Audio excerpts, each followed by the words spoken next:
Hi, it's Ann Emery. Let's explore your data set with data bars. Data bars are miniature bar charts that live on top of your numbers or percentages.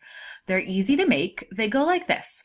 You highlight or select the numbers that you want to visualize with your miniature bar charts.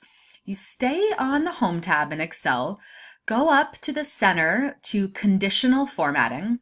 Conditional formatting is just a fancy way of saying instant color coding.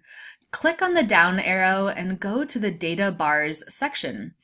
This is where it gets really fun. You get to hover your mouse over any of the options and you get an instant preview. So you could insert a gradient fill blue data bar or a green one or a red one.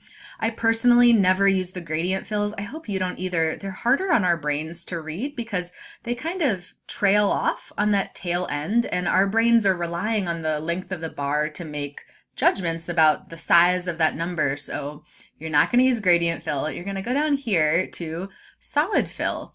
You can pick any of these colors that you like. I'm going to go with bright blue for today. Why not? Next, we'll talk about how to edit these and change the colors and make sure that your labels aren't on top of the bars. You've got a lot of editing control over this. Okay, so let me just insert the blue bars and let's sort them too to make the patterns easier to spot.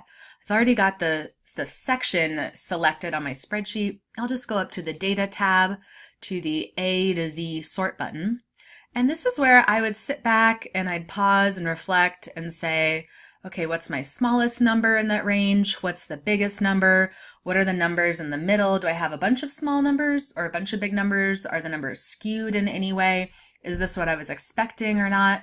So it helps you scan the patterns and find something juicy in your data set. It's a lot easier on our brains to look at the visuals than it is to read this long list of numbers one at a time. All right, data bars. The Home tab, the conditional formatting icon, and then the data bars option. Solid fill, not gradient, please.